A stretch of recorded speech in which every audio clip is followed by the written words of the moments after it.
To enable sign-up or login verification in your website, click on Manage Apps option. Then install Two-Factor SMS Service app. Here, enter your two-factor API key and OTP template.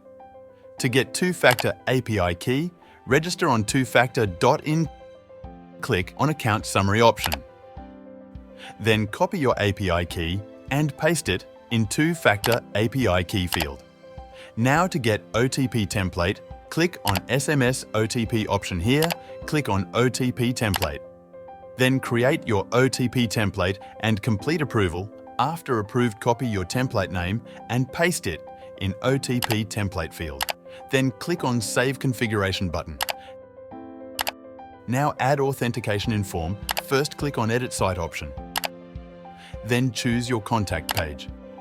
Now click on Manage Form option. Here, click on Authentication option. Then select Authentication Mode Email or SMS. Here, choose Two-Factor.in. Now save the setting and preview it.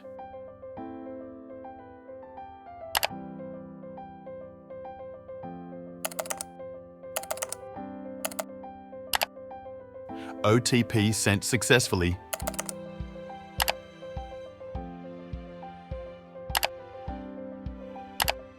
Here you got your verified query.